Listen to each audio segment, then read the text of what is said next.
I haven't even said anything because there are some people that are hoping to come. And last time it went very nicely, but I forgot to make it public. Sorry. So we have somebody here. I'm trying to see who it is. This is what I hate about live streams. I hate listening to it. Like, as somebody peers into the camera and tries to figure out what's what, it's plain old boring. Okay, there is no agenda tonight. It's whatever we have.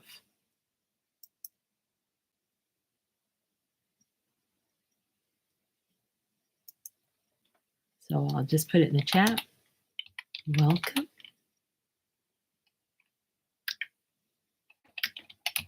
Please feel free to send questions and comments.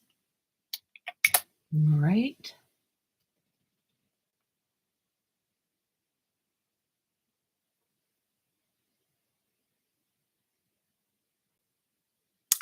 So this is different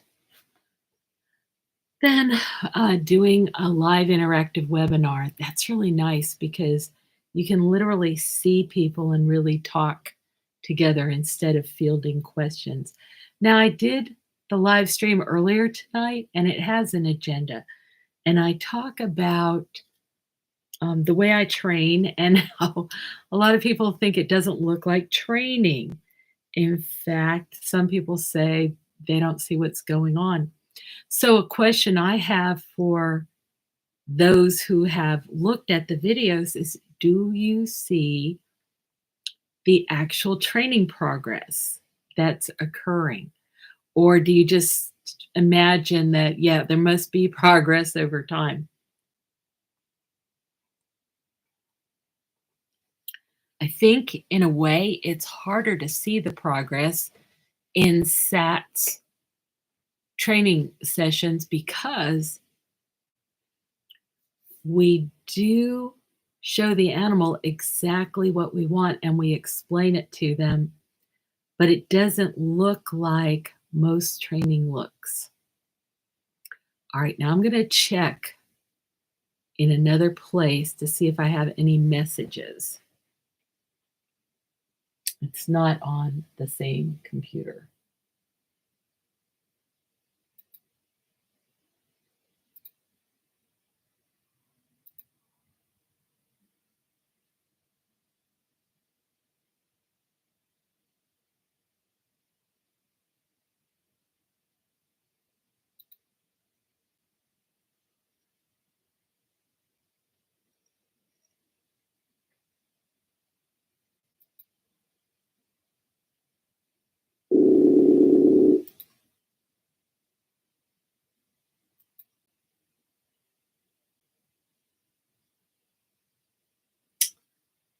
Okay.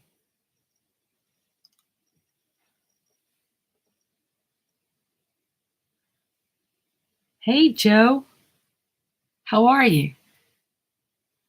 So I'm pretty sure I know who this is. How have you been doing?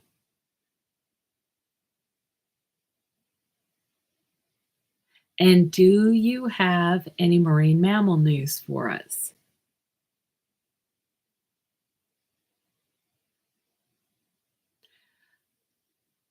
So Joe is a young person who has been passionate. Excuse me a second.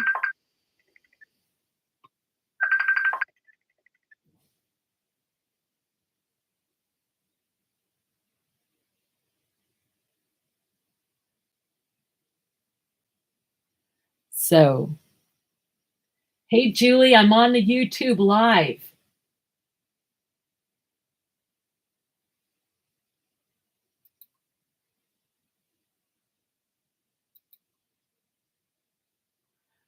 So I answered Julie's call, And she's a longtime friend, and she's very knowledgeable about really all things dog, all things like a lot of things about biochemistry, neurochemistry, genetics, breeding. She's an incredible resource and a great person.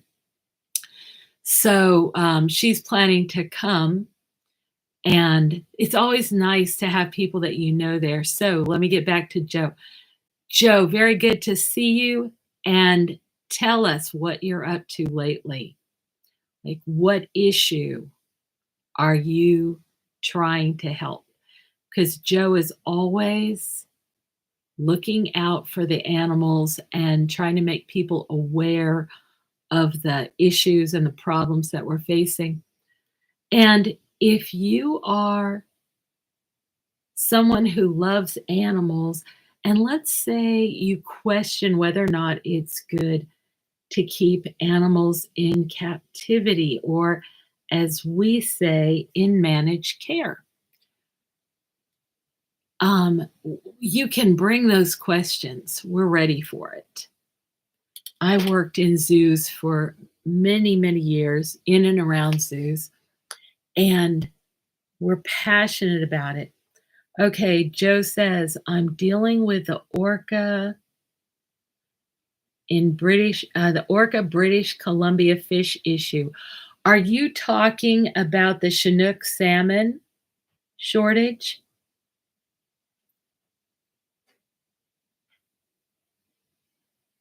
So we'll just see about that.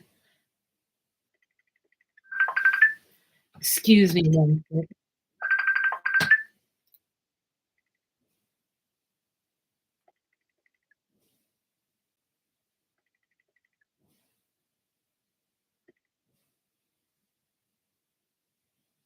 Hey, Julie. Hey there. I'm actually in the YouTube live, but it's kind of nice to be able to actually talk with someone. If it works, you can stay there and we can talk. Okay, that'll work for me. If it works for you, I wasn't sure if you wanted somebody just to be able to put on some comments or what. Or is there a link to the YouTube video that you want me to go to? Well, it's just youtube.com/c/Kayce. And then if you look on the page, I think it says there's a live stream going, and you just click on it. But okay, so that was, what was the address again? youtube.com/c/Kayce Cover. Okay, just a second. Why is this being difficult? You can try it and just stay on the phone if you like. Because I was just telling people about you. And Joe says, why don't we just do a Facebook live stream?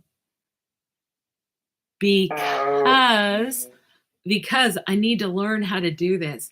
And I did it before, and I did it one time, it went great. I did it another time, it was a disaster. I did it earlier tonight, it was great, but I forgot to make it public. I left it unlisted. Sorry, everybody. And so now we're doing this, but I will try a Facebook live stream later. Okay, I muted the live stream. Yeah, because I could hear the feedback. Yeah, we were getting feedback there.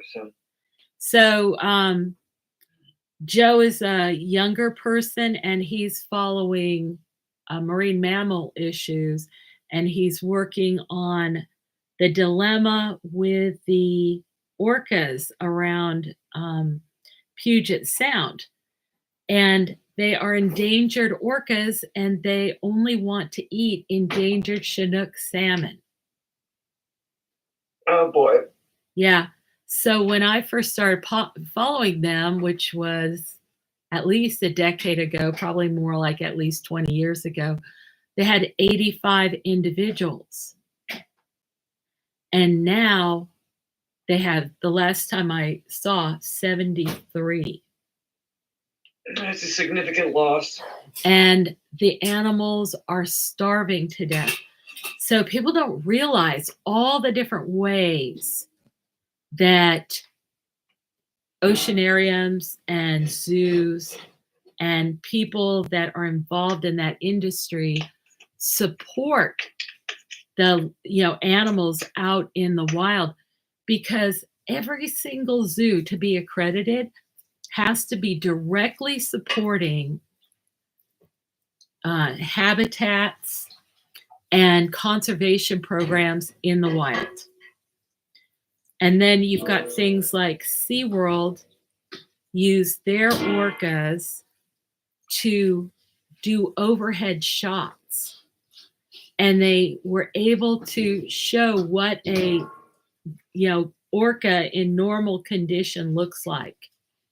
And then when they got overhead shots of the Puget Sound orcas, they were able to show that instead of showing just a sliver of white by their eyes where that white patch is, they had these weird looking white patches because they didn't have flesh. They didn't have very much flesh underneath the skin.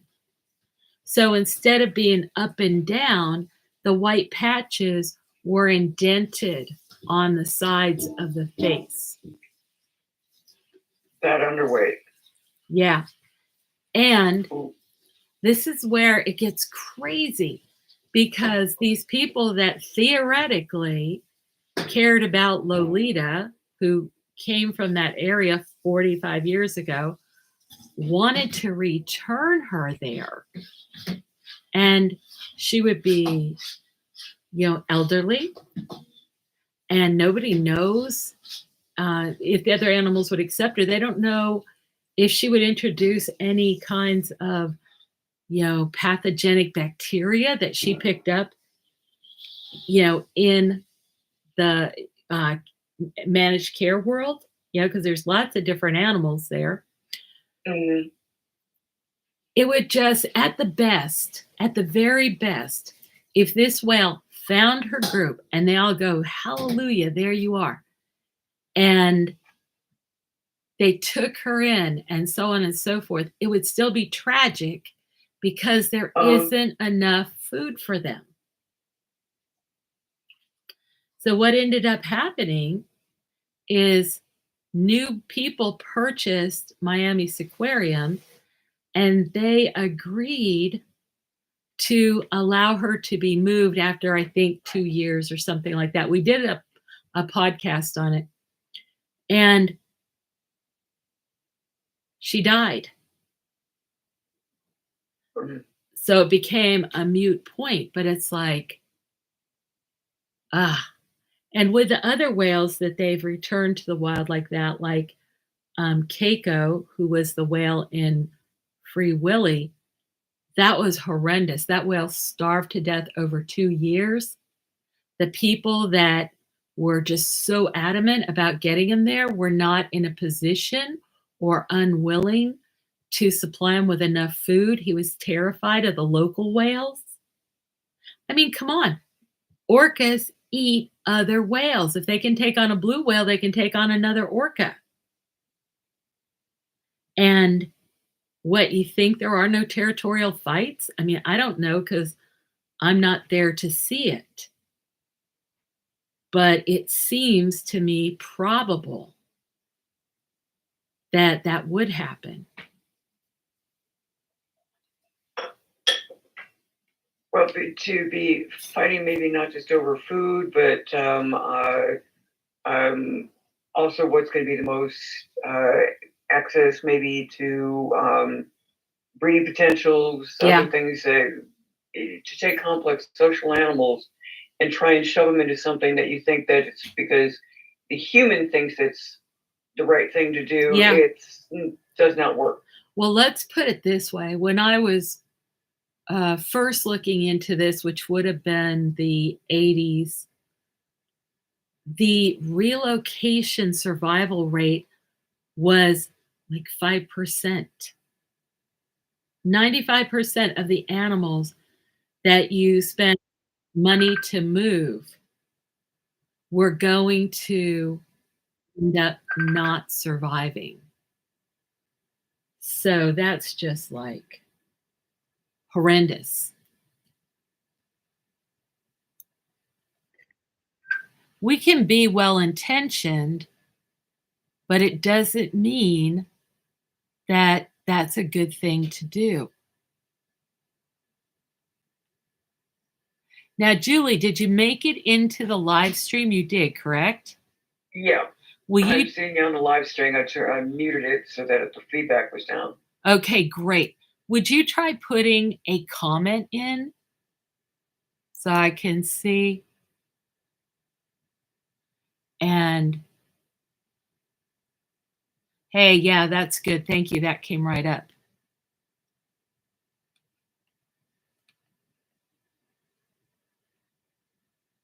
I think I lost your voice. Oh, just because I quit saying anything.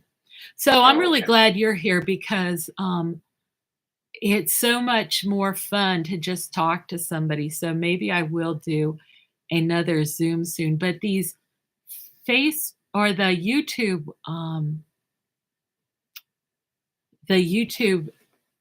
live streams are really effective. They get out to a lot of people. Yeah, Joe, we were talking about orcas. I don't know if you caught us, but yes, I see there's only two of you here. So why is that? Why isn't everybody running here so that we can all talk? So Joe, if you didn't hear, Dragon Laughter is Julie, and she knows a lot about animals as well. And she has spent time in the Seattle area. And Julie, did you actually see the orcas? No, never had a chance to while we were there. Yeah. So there's 32 subgroups of orcas. They're not different species, but they are discernibly different. Although once you say that, there's enough individual variation that I can't guarantee that if you saw a specific individual, you would definitely be able to tell where it's from. Some of them are smaller, and some of them are more yellow. And there's at least two that are endangered now. And then there's the group over by the Straits of Gibraltar. And they're ramming boats. And I'm wondering if anybody has any idea of why that's happening. Like, has anybody actually found out the reason? Because there was hypothesis that one of the whales was traumatized, a lead female was traumatized by some experience in the past, but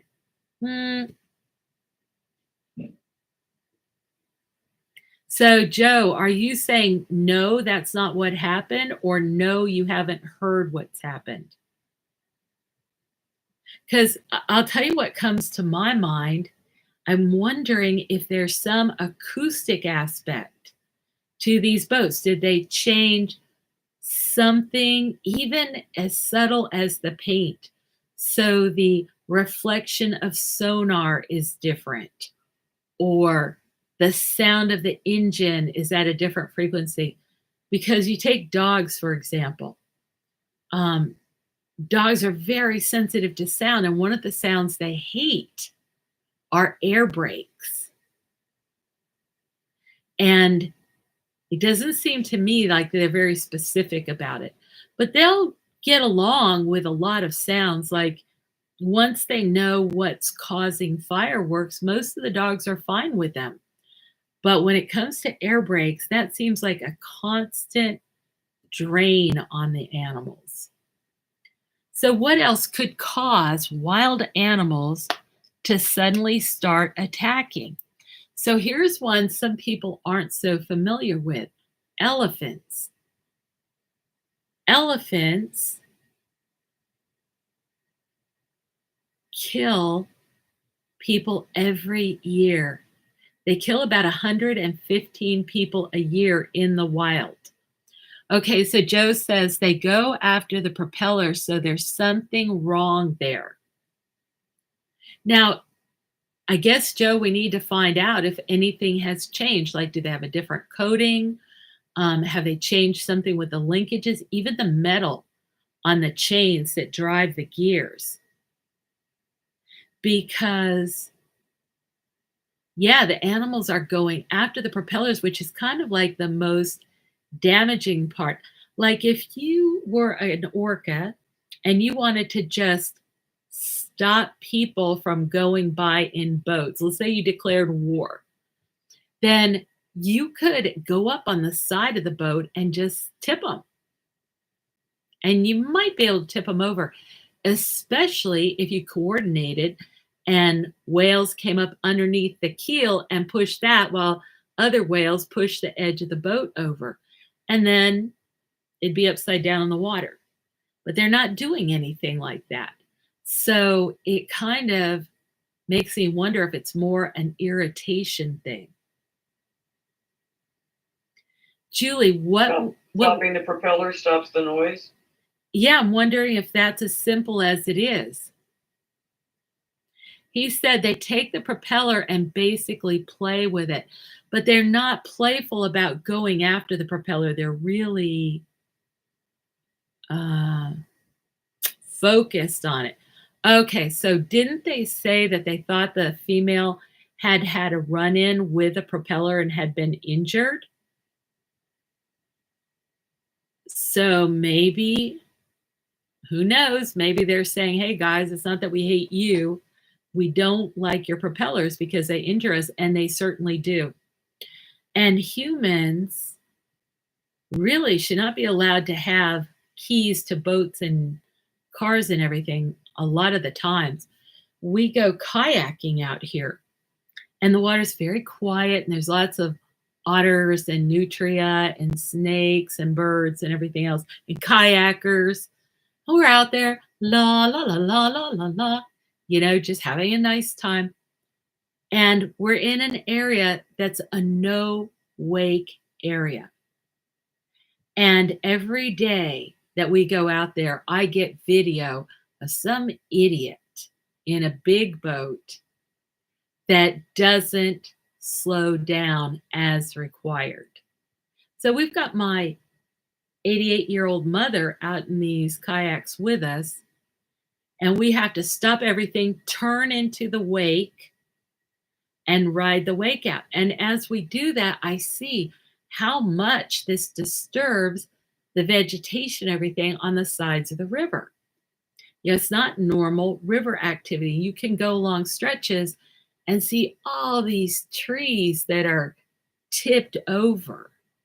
And it's like if the dirt underneath the trees is eroded by the water, then it's very easy when you get the next wind for that tree to be toppled over. And that really drastically changes things.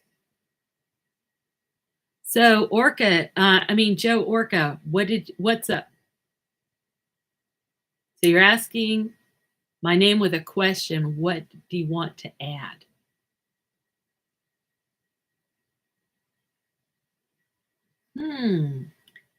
Julie, are you still there? I'm still here. Okay, Joe's disappeared. So what do I want to say at the end of all this for the orca thing? Julie, do you have any insights?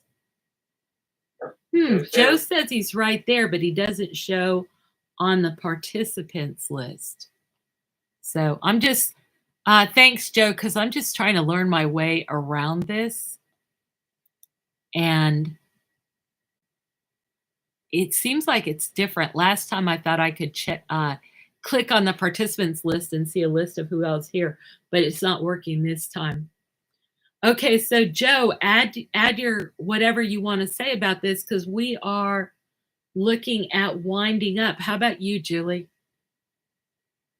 I'm wondering whether or not did some orca figure out that going after the propeller really pissed people off. it kind of literally just left them dead in the water. Yeah. And they're just saying, fuck you folks. We're going to, this is our way of, getting back at you for being jerks. Yeah, I mean, it could be something like that, or it could be like my thing was simpler. It's like, you're irritating me, stop this. But we just don't have data on it.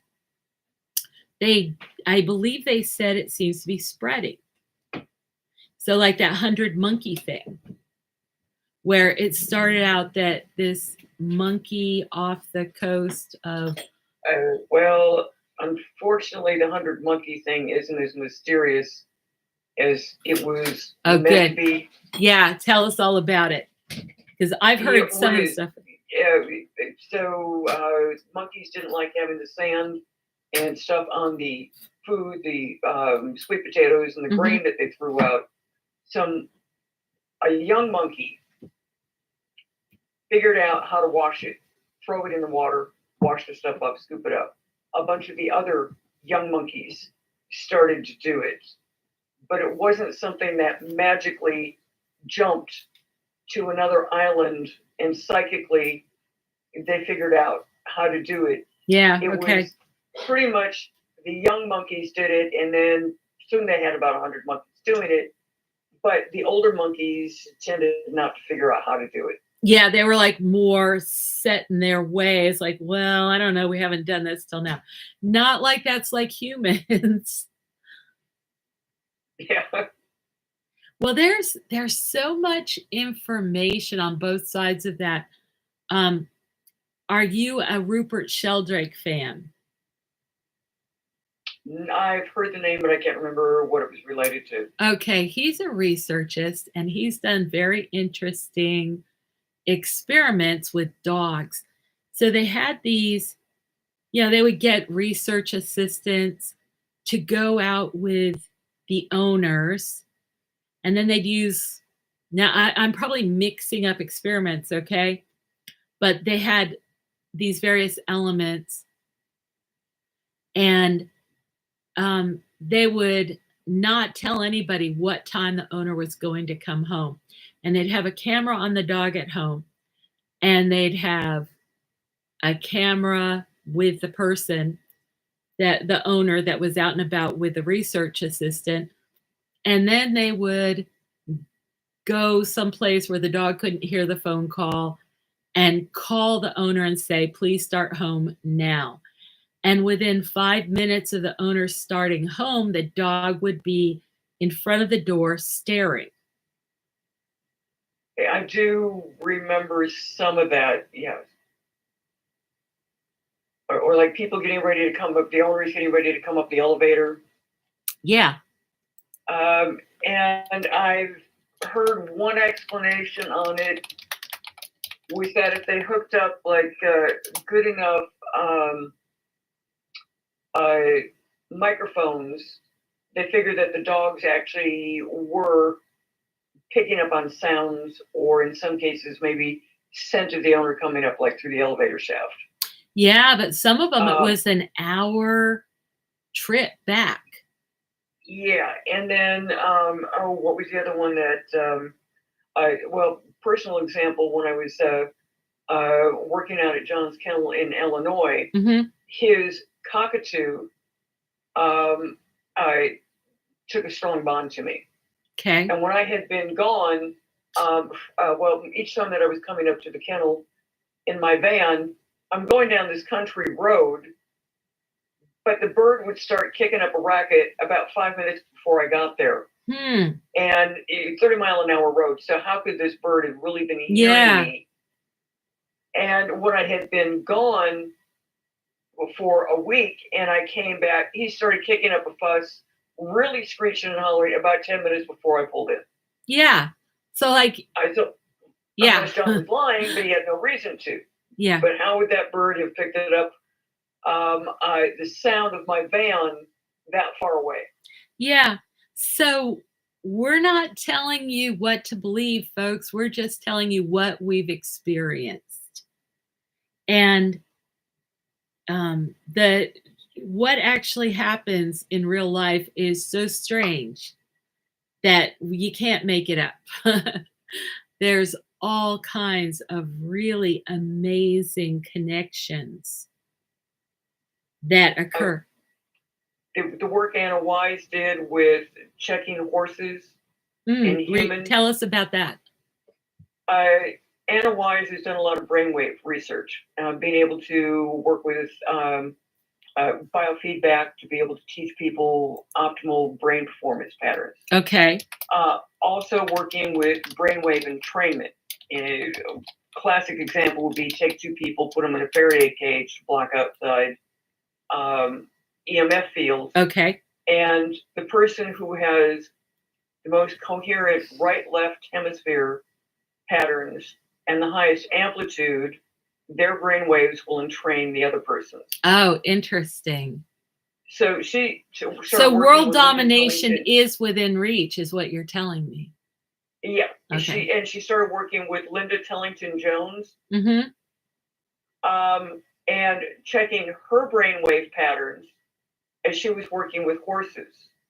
Within a few minutes of working with the horses, they would start to reflect her brainwave patterns. Interesting. The next step was they went to a special ed riders program. They had two horses, older, outwardly calm horse, but the kids who were mentally retarded fell apart riding these horses.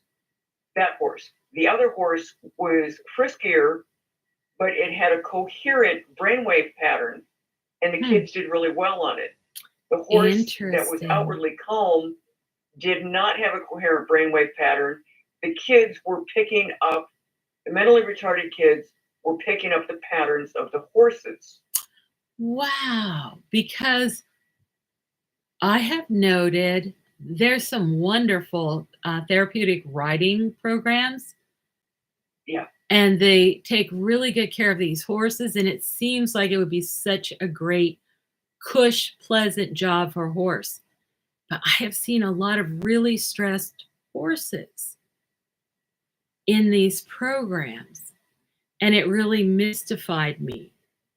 And I wondered if it was in the opposite direction, because if people are on medications, psychotropic medications to help them manage and so on, animals that sense the difference in the biochemistry and so on, like if you all don't know this, a dog can smell whether you have diabetes or cystic fibrosis. And animals have a lot of different ways of assessing us. Like a dolphin can see with its sonar whether or not a woman is pregnant if she's in the water with them. And they could tell if you had a broken bone. There's lots of things that we don't know that they can know about us through their differing senses. They're going to be able to smell. They're going to be able to hear. Yeah. So scent and auditory. Hearing your heartbeat, hearing your stomach rumbles, smelling. And they notice so many things off of body language. Yeah. How can a horse know from when you're lunging it, just whether or not by moving your eye, if you're looking at their head or their butt? Yeah. Just that little bit of the white of the eye. Yeah. Yeah. They're very, very sensitive to the angle of your gaze. I just did a podcast on safety, and I stressed you need to have a little bit of an angle as you approach an animal and look down a little bit and so on. And these animals pick up, if you're stressed, they pick up on your difference of your heart rate, but also the butyric acid in your sweat. And oh, by the way, they're not the only ones, because ticks, one of the ways they know when to drop out of a tree is when they sense the butyric acid of the person that's walking under the tree. So they got us. Was there something about CC flies following carbon dioxide? Yeah, and some mosquitoes, I believe, do that also, and also Mm. atropine. And there's probably something in these aspects of people that accounts for why some people are more devoured by mosquitoes, for example. Like if I'm going to go out in the backyard, I try to make Dave go with me because they like him better than me. So, but of course, it's not good for anyone to get bitten. So wear your sunscreen, or yeah, your sunscreen, your mosquito screen. And we grew American beauty berries, which is the most potent insect repellent next to DEET. But the only problem is they don't know if it's safer than DEET. Are you familiar with that, Julie? I've heard of that. What I found would work best for me is what is it, piperidine? Mm-hmm. It is a chemical that was refined from black pepper. It Yeah. doesn't have much of an odor. It's as effective as DEET. It doesn't last as long, but it does not give me the chemical sensitivity reactions that I have to a lot of things. Gosh, and that's really good for helping you take in a lot of the like turmeric. And there's other things that piperidine helps you take into your system in therapeutic ways. Well, Julie, we've actually been going 37 minutes. And it says we've got 2 people, but we know they weren't counting Joe. So we might have 3 people. If there's somebody besides Joe out there, please go ahead and say hi. We'd love to say hi. And Julie Alexander is talking to me on the phone while we're on this live. Can you all hear her? Can you hear what Julie says as well as what I say? Because theoretically, the microphone should be picking that up. And does anybody have any questions or anything you'd love to bring up? Because we can go longer, but I don't want to keep going if we don't have engagement. Okay, Joe, do you have anything else for us?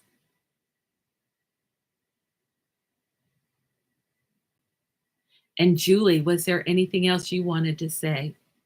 Nothing right now.